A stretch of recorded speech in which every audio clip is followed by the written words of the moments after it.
Hi ma'am, good morning. Good morning hai bu ma'am hoji se good thing mo good morning hai tare pungo tara makai di hele. Ado ayu ki chara wan mo ko lo gar bane ba do paru ai masam kak sakiba. Paru na hai ni ngarang ge pasta da hor mu pasta haulo ro ba hang yang sono na tuition de halle moi se ngarang sai chak chara loi wan na gar bane ba do tuition chakar ba paru sono na ado tuition de halak pada moi pasta haulo mai na ko masam tuition dagi sono na tholakpa paru mapan pura chalaga masam moi ni makki kathale sum sangam ba do sab se da kok thora la kara di u ba ka nungai moi pasta haulo mai na haubi ni pung drama thoi ta re hoji se sono se moi mama na ba mapa da ngai le re moi project to gi chatui na na sab se da ba learning dra su pai le te mo solution na ba taure ba kan hon na ba pasta se lo sales paruna piro lo ere jang na piro ai ni yam thuna masam ka aga lai ai di thinga ka dai na khan ma jakhi baga dum ka aga lai haw ga da haw ro da hang nga si se iwa pot ma iwa ro pa da mai na taure no pasta se lupa kun gi bekeni moina no phadok su yung ko chajening bani na haira ga mamu pijadre no ngai ta babun anti gi ga ki pija banate da no phadok te अरे है क्या खाबा बनी है क्यों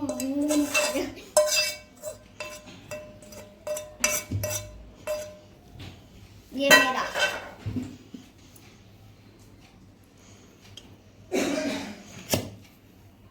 ये मैं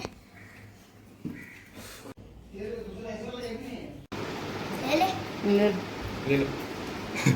ko paru a chauba na khala wa ja mai su ka sa ba si da paru khanga sang ba se tana to isung ne ngai phone se atopa na tawra bani na karino kaino ma tawri ne ju pura musan ma mai to yi ke no ga se wal ga se ke khumo tam to mai to isi ke kino si wa ha yung ne si tam ne ngora wal se ke no si uni he na mut pa man dro ke de no si wa mi ke se lo musi mu ga de lăng thế này áo áo là này mà cái áo đó paro कसम को तो फजा रे बाबू style Barbie doll नहीं Barbie doll ऐसे बोलो pasta sabe lo de chat kala sabe se da ko as sa khuyak se ngone ma'am ase mafam puna mak to ram doini ko handa gi mi pura mona sai hai da ba yaw de manga tarung ni se khuya amni nung sa se ngone oi ma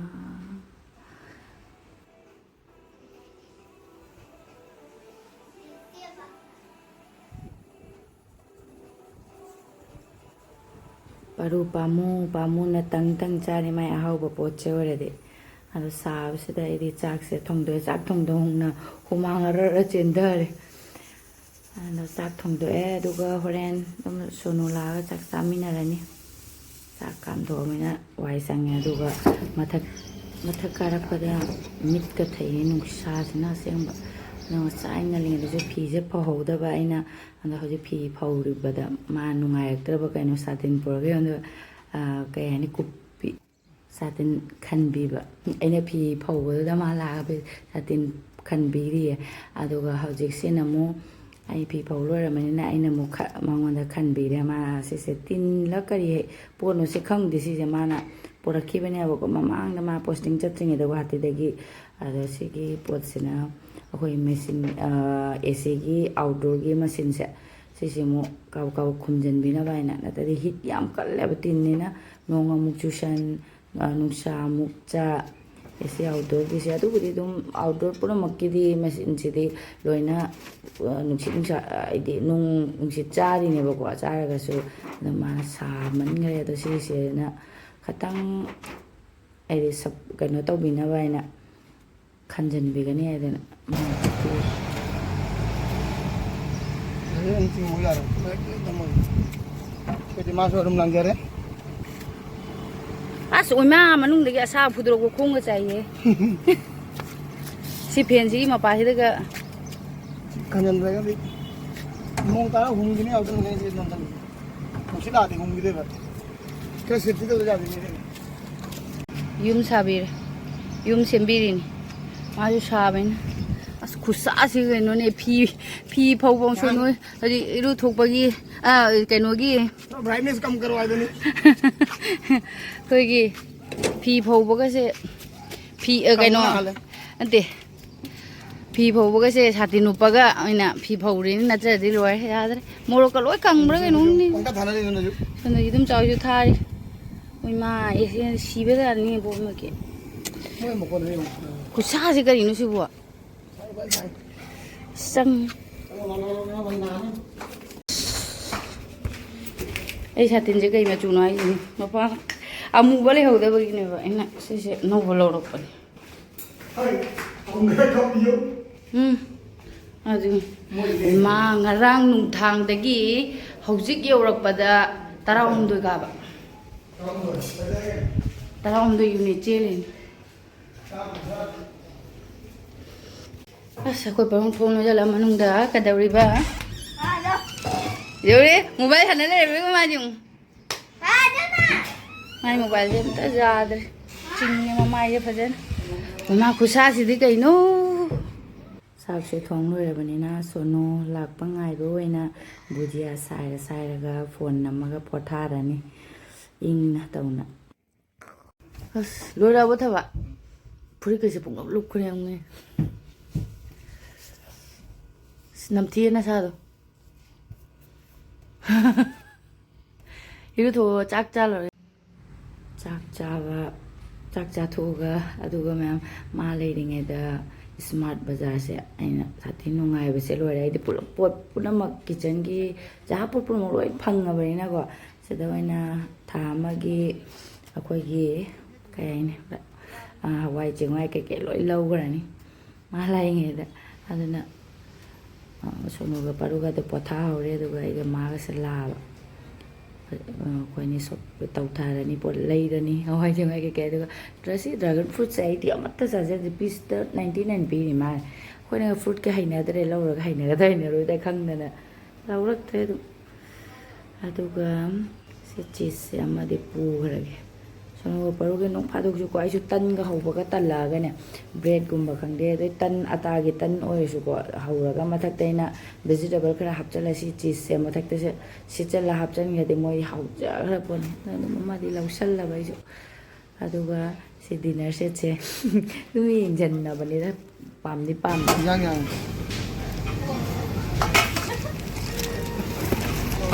glass tengo chamos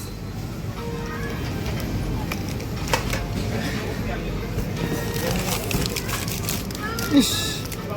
igo ye ngam to moha baja be di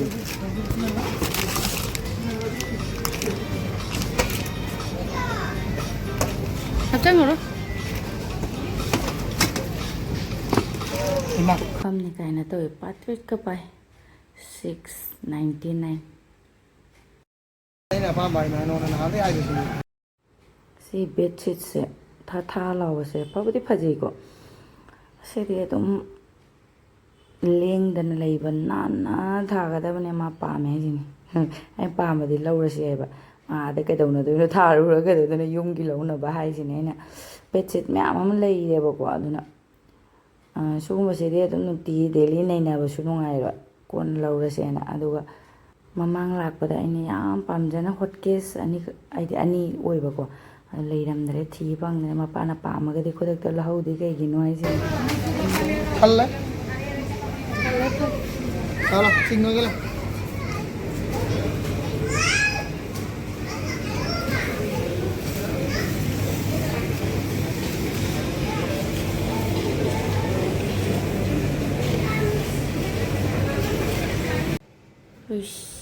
color sengone ma'am oiba aina sumana khatang oversize oiba top ko ka gaidi sabina ko cotton gi sigumba pai botro bojok launa litna bagi am launing mane ba matta phajabam ta yawde inging lawam ta sunai blue ma chu gi de ugai wa ong sabam ta leite da fruit che aina bi tu gumba da chatning ba ko somda ꯑꯗꯣ ꯆꯠꯄ ꯃꯇꯝ ꯂꯩꯇ꯭ꯔꯦ ꯑꯩꯈꯣꯏꯒꯤ ꯄꯣꯠꯆꯩ ꯃꯥ ꯀꯗꯣꯝꯗ ꯑꯩꯅ ꯀꯨꯝꯃꯤꯁꯦ ꯑꯩꯈꯣꯏꯅ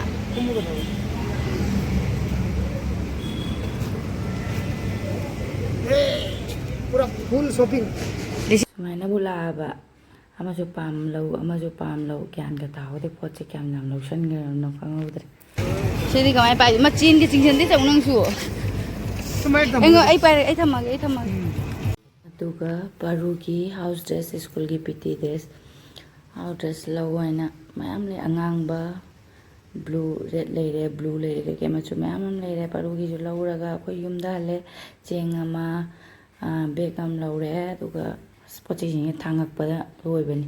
ꯑꯗꯨꯒ ꯉꯥ ꯑꯆꯧꯕ ꯆꯥꯅꯤꯡꯗ꯭ꯔꯦ ꯍꯥꯏꯌꯦ ꯃꯥ ꯑꯗꯨꯅ ꯉꯥ ꯃꯆꯥꯁꯤ ꯑꯣꯏꯅ ꯈꯥꯃꯦꯟ ꯑꯁꯤꯟꯕꯒ ꯊꯣꯡꯕ ꯆꯥꯅꯤꯡꯉꯦꯅ ꯉꯥ ꯃꯆꯥꯁꯤ ꯂꯨꯄꯥ 100ꯒꯤ ꯂꯧꯔꯛꯄꯅꯤ ꯈꯥꯏꯕꯣꯛ ꯑꯃ ꯌꯥꯏꯁꯜꯂꯅꯤ ꯈꯥꯏꯕꯣꯛ ꯑꯃꯅ ꯈꯥꯃꯦꯟ ꯑꯁꯤꯟꯕꯒꯤ ꯊꯣꯡꯉꯅꯤ ꯑꯗꯨꯒ ꯉꯁꯤꯒꯤ ꯊꯥꯡꯖꯤꯡꯁꯤꯗꯤ ꯈꯨꯠꯆꯥꯎ ꯑꯃ ꯑꯗꯨꯒ 50ꯒꯤ 4 ꯍꯥꯏꯔꯛꯄꯀꯣ ꯑꯗꯣ ꯃꯃꯥꯡꯗꯗꯤ 50ꯒꯤ 3 ꯐꯪꯉꯦ ꯑꯗꯣ ꯑꯩꯁꯨ 5 ꯄꯤꯌꯨ ꯍꯥꯏꯔꯗꯤ ꯑꯗꯨꯝ ꯄꯤꯔꯛꯀꯗꯕꯗꯣ 4 ꯐꯪꯕꯗꯣ ꯍꯔꯥꯎꯃꯟꯗ 4ꯈꯛ ꯄꯨꯔ ꯂꯥꯛꯑꯦ ꯑꯃꯗꯤ ꯑꯃꯨꯛ ꯂꯣꯏꯔꯦ ꯍꯧꯖꯤꯛ ꯃꯦꯠꯊꯣꯛꯑ ꯆꯥꯅꯕ ꯍꯥꯏꯅ ꯑꯩꯅ ꯑꯁꯤꯁꯦ ꯑꯣꯏꯅ ꯄꯨꯔꯛꯑꯦ ꯂꯣꯏꯅ ꯂꯣꯏꯔꯦꯗ ꯐ꯭ꯔꯤꯖꯇ ꯍꯥꯞꯆꯤꯟ ꯊꯝꯗ꯭ꯔꯗꯤꯕ ꯅꯣꯡꯉꯥꯜꯂꯛꯄꯗ ꯄꯣꯛꯈꯥꯏꯅ ꯇꯥ ꯂꯩꯔꯝꯕꯅꯤ ꯑꯗꯨꯅ ꯐ꯭ꯔꯤꯖꯇ ꯍꯥꯞꯆꯤꯜꯂ ꯊꯝꯒꯤꯗꯣꯏꯅꯤ ꯑꯗꯨꯒ ꯁꯤ ꯃꯟꯊꯣꯛꯑꯅꯤ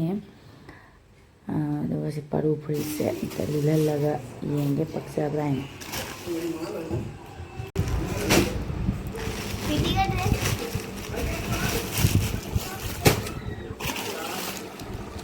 पीटी का ड्रेस ꯂꯤꯁꯜꯂꯣ ꯄꯔꯣ ꯇꯤꯚꯤ ꯌꯦꯡ ꯂꯩꯌꯨ ꯅꯪ ꯂꯥꯏꯔꯤꯛ ꯇꯧꯗꯕꯤꯗ ꯁꯥꯏꯗ ꯂꯦꯞꯄꯨꯁꯦ ꯁꯥꯏꯗ अच्छा ꯑꯩ ꯂꯦꯞꯄꯨ इस फाव सारे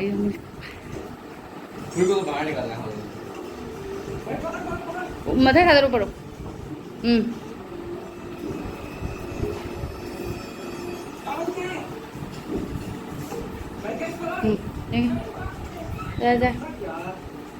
ꯑꯗꯨꯒ ꯁꯤꯅ ꯍꯧꯖꯤꯛ ꯁ꯭ꯃꯥꯔꯠ ꯃꯥꯔꯠ ꯕꯖꯥꯔꯗꯒꯤ ꯂꯧꯔꯛꯄ ꯕꯥꯁꯃꯇꯤꯒꯤ ꯆꯦꯡ ꯃꯥ ꯄꯨꯂꯥꯎ ꯊꯣꯡꯒꯅꯤ ꯃꯃꯥꯟꯅꯕ ꯑꯃꯅ ꯑꯥꯗ ꯅꯣꯡꯃ ꯇꯧꯔꯒ ꯄꯤꯖꯕꯖꯥꯠꯅꯤ ꯃꯉꯣꯟꯗ ꯑꯗꯣ ꯌꯥꯝ ꯁꯥꯊꯤꯅ ꯍꯥꯎꯔꯤ ꯃꯥ ꯊꯣꯡꯉꯛꯀꯦ ꯅꯣꯏꯁꯨ ꯈꯨꯕꯤ ꯆꯤꯈꯥꯏꯍꯟꯒꯦ ꯑꯗꯣ ꯌꯦꯡꯉꯒꯦ ꯃꯥ ꯄꯨꯂꯥꯎ ꯊꯣꯡꯕꯁꯦ ꯑꯗꯣ ꯁꯤꯁꯦ ꯀꯦꯖꯤꯗ ꯀꯌꯥ ꯇꯧꯅ ꯄꯨꯔꯛꯄꯅꯣ ꯈꯪꯍꯧꯗ꯭ꯔꯦ ꯃꯥꯅ ꯑꯣꯜꯂꯒ ꯄꯨꯔꯛꯈꯤꯕꯅꯦꯕ ꯑꯗꯨꯒ ꯆꯦꯡꯁꯤꯗꯤ ꯐ꯭ꯔꯤꯖꯇ ꯍꯥꯞꯆꯤꯟꯈ꯭ꯔꯒꯦ ꯃꯥ ꯆꯦꯡꯁꯦ ꯇꯤꯡꯖꯟꯅ ꯊꯝꯒꯅꯤ ꯍꯥꯏꯈ꯭ꯔꯦ ꯍꯥꯏꯗꯤ ꯄꯣꯞꯊꯣꯛꯍꯟꯕꯒꯤ ꯉꯥꯛꯇꯪꯅꯦ ꯃꯥꯅ ꯄꯨꯂꯥꯎ ꯊꯣꯡꯒꯅꯤ ꯄꯨꯂꯥꯎ ꯚꯦꯖ ꯄꯨꯂꯥꯎ ꯑꯗꯨꯒ ꯑꯩꯅ ꯉꯥ ꯃꯆꯥ ꯊꯣꯡꯉꯕ ꯑꯗꯨꯒ ꯁꯤꯁꯤꯡꯁꯤꯅ ꯂꯣꯏꯅ ꯃꯌꯥꯝꯅ ꯇꯄꯛꯄꯒꯤꯅꯦꯀꯣ ꯑꯩꯈꯣꯏꯒꯤ ꯊꯕꯤ ꯑꯃꯅ ꯀꯦꯖꯤ 1 ꯄꯨꯔꯛꯎ ꯑꯃꯅ 2 ꯄꯨꯔꯛꯎ ꯂꯐꯣꯏ ꯄꯨꯔꯛꯎ ꯀꯩꯅꯣ ꯑꯦꯄꯜ ꯄꯨꯔꯛꯎ ꯁꯤꯅ ꯃꯥ ꯂꯝꯁꯥꯡ ꯆꯠꯄꯅꯤꯅꯀꯣ ꯑꯩꯅ ꯆꯥꯅꯤꯡꯕꯗꯣ ꯑꯗꯨꯝ ꯍꯥꯞ ꯀꯦꯖꯤ ꯑꯃꯃꯝꯗ ꯑꯣꯏꯔꯁꯨꯄꯨꯕꯤꯔꯗꯤ ꯐꯩ ꯑꯗꯨ ꯀꯦꯖꯤ 2-3ꯒ ꯍꯥꯏꯖꯤꯜꯂꯛꯑꯗꯤ ꯃꯥꯁꯨ ꯋꯥꯏꯗꯅꯀꯣ ꯑꯗꯣ ꯈꯔꯗꯤ ꯂꯧꯕꯤꯔꯦ ꯂꯐꯣꯏꯗꯗꯤ ꯍꯌꯦꯡ ꯂꯝꯕꯤꯗ ꯂꯩꯈꯤꯗ꯭ꯔꯣ ꯃꯥꯜꯂꯦ ꯑꯗꯨꯒ ꯁꯤꯁꯤꯅ ꯃꯟꯊꯣꯛꯑꯒ बेज पुलाव रेडी कनाना थोंदोइनो बेस्ट मास्टर शेफ माना थोंदोइन कई कई सेमदना लोइगरे चेंगसिना हौजिक लौरप तिंगरे सोयाबीन हापगा दुका कई कईनो माई खुथोंग मोमुक अइना चारनी नुंगाइरे मा लाकपदगी अइना मोमुंगा मचासे सेमी घीदा घी तो घी ना कुकर डायरेक्ट ꯄꯨꯂꯥꯎꯒ ꯉꯥ ꯃꯆꯥ ꯊꯣꯡꯕ ꯀꯥꯏꯁꯦ ꯄꯨꯟꯁꯤꯒꯤ ꯇꯥꯖꯗ꯭ꯔꯤꯑꯕꯀꯣ ꯑꯗꯨꯏꯁꯨ ꯃꯥꯅ ꯉꯥ ꯃꯆꯥꯁꯦ ꯆꯥꯅꯤꯡꯕꯅꯤꯅ ꯇꯦꯡꯒꯣꯜ ꯑꯃ ꯊꯝꯍꯧꯔꯒ ꯍꯌꯦꯡ ꯆꯠꯇꯣꯏꯅꯤꯅ ꯑꯗꯨꯝ ꯁꯤꯁꯦ ꯆꯥꯔꯒ ꯆꯥꯈ꯭ꯔꯅꯤ ꯈꯤꯇꯪ ꯊꯣꯡꯗꯣꯏꯅꯤꯗ ꯄꯨꯂꯥꯎꯗꯤ ꯑꯗꯨꯝ ꯏꯟꯖꯥꯡ ꯌꯥꯎꯗ꯭ꯔꯁꯨ ꯑꯗꯨꯝ ꯌꯥꯏꯑꯕꯀꯣ ꯑꯗꯨꯒ ꯑꯩꯅ ꯇꯪꯈꯥꯏ ꯑꯃꯗꯤ ꯁꯨꯃꯥꯏꯅ ꯌꯥꯏꯊꯣꯛꯑꯦ ꯉꯥꯁꯦ ꯁꯨꯃꯥꯏꯅ ꯂꯩꯔꯗꯤꯀꯣ ꯉꯥ ꯑꯌꯥꯏꯕꯁꯦ ꯂꯩꯔꯗꯤ ꯁꯥꯒ ꯁꯥꯒꯠꯂꯛꯄꯅꯦ ꯀꯥꯡꯁꯣꯏꯁꯦ ꯑꯗꯨꯝ ꯖꯍꯥꯕꯤꯅꯒ ꯍꯪꯕꯗ ꯀꯩꯖꯥꯡ ꯊꯣꯡꯒꯦꯅꯦ ꯀꯥꯡꯁꯣꯏꯅ ꯍꯥꯏꯕꯗ ꯅꯨꯡꯇꯤꯒꯤ ꯆꯥꯔꯕꯣꯏꯗ ꯈꯜꯂꯦ ꯈꯪꯗꯦ ꯍꯟꯗꯛꯇꯤ ꯁꯥꯒ ꯁꯥꯒꯠꯂꯛꯄꯅꯦ ꯀꯥꯡꯁꯣꯏꯅ ꯍꯥꯎꯔꯦ ꯍꯥꯏꯇꯥꯔꯦ ꯑꯗꯣ ꯉꯥ ꯑꯌꯥꯏꯕ ꯈꯔ ꯂꯩꯔꯗꯤ ꯑꯗꯨꯝ ꯀꯥꯡꯁꯣꯏꯁꯦ ꯑꯗꯣ ꯁꯣꯅꯨꯒ ꯄꯔꯨꯒꯁꯨ ꯀꯥꯡꯁꯣꯏ ꯊꯣꯡꯉꯗꯤ ꯑꯗꯨꯝ ꯍꯔꯥꯎꯋꯦꯕ ꯃꯣꯏꯅꯤꯒꯤ ꯕꯣꯔꯥ ꯈꯪꯗꯦ ꯑꯣꯝꯂꯦꯠ ꯈꯪꯗꯦ ꯇꯧꯕꯤꯈ꯭ꯔꯗꯤ ꯑꯁ ꯍꯥꯎꯖꯈ꯭ꯔ ꯄꯣꯠꯅꯤ ꯑꯗꯨꯅ ꯀꯥꯡꯁꯣꯏꯁꯦ ꯁꯥꯒꯠꯂꯛꯄꯗꯗꯤ ꯀꯥꯡꯁꯣꯏꯗ ꯆꯥꯅꯤꯡꯉꯦ ꯑꯗꯨꯅ ꯑꯩꯅ ꯉꯥꯁꯦ ꯈꯔꯗꯤ ꯌꯥꯏꯁꯜꯂꯦ ꯁꯨꯃꯥꯏꯅ ꯇꯧꯅ